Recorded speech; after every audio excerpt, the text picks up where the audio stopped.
And my father, alhamdulillah, he was a medical doctor. His name, Dr. Abdul Kareem Naik. Rahimullah. May Allah have mercy on him and me in Jannah. He was a medical doctor, passed his MBBS, and he was a psychiatrist. A doctor, say of the mental people, psychiatrist. At that time, very few psychiatrists were there. He was the first Muslim president of the Indian Psychiatric Association. First Muslim psychiatrist. My father came from a very poor background, a humble background. There were 14 siblings, 7 brothers and 7 sisters. And he was the only graduate in his family.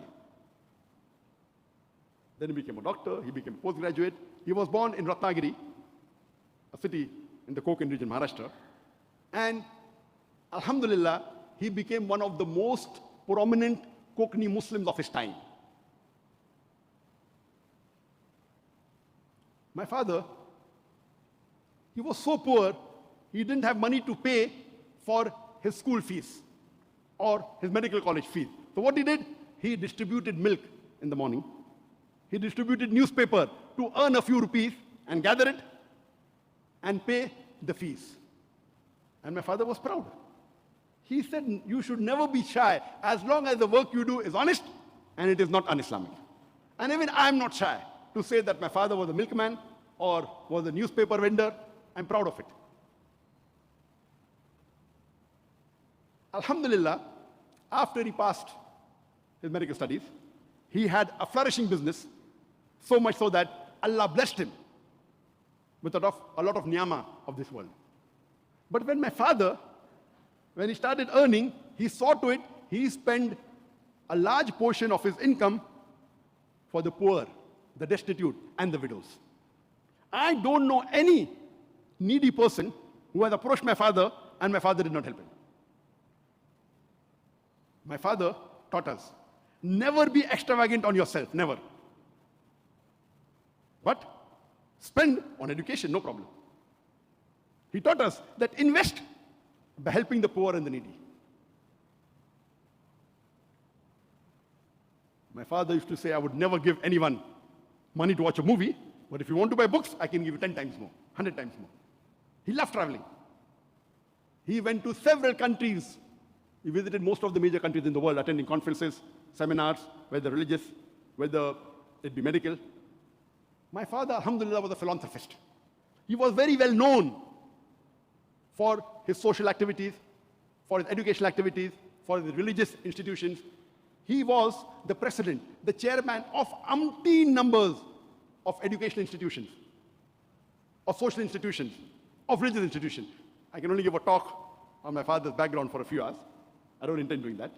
But in short, he was very well known, so much so that wherever I went, they used to say, there is the son of Dr. Abdul Kareem Naik. But alhamdulillah, wherever when I started traveling in the world, almost all the countries I traveled, someone or the other knew my father. Either he helped them for the scholarship fees, or gave them hostel facilities, or gave them medical aid, and alhamdulillah, that really pleased us when we traveled throughout the world. This was in brief about my father. My father also had a passion of meeting religious personalities and even social and political personalities. He knew most of the religious Islamic figures in India and also some abroad.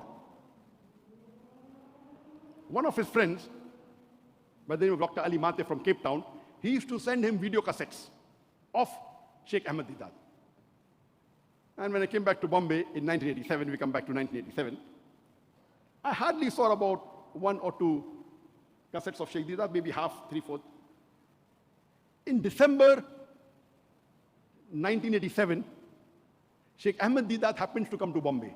And my father tells me, Sheikh Ahmed Deedat is staying with my friend. Why don't you accompany me? We'll go and meet him. I wasn't really enthusiastic to meet him. But because my father requested, to keep my father happy, I went. So me and my brother, we accompanied my father to meet Sheikh Ahmed Deedat. I did not know much about him. I had seen maybe half of his video. When we entered the house of my father's friend, We could see the towering personality, 6'3" Sheikh Ahmad Didat with a white beard. Impressive. And he told us that I've come to India for a few days. I had been to Tatkeshwar, Surat, the place where Sheikh Ahmad Didat was born. And you may be knowing that at the age of 6, he went to South Africa, and that's another long story, we won't touch that. So he came to visit his hometown, the place of birth, for a few days, and he was returning back to South Africa. And he said tomorrow, we went to meet him in the late evening or early night, and he told me, tomorrow late night, I'm flying back to South Africa. So my father told him, why don't you give a lecture tomorrow? So Sheikh Didat said, how can you arrange a lecture in less than 24 hours?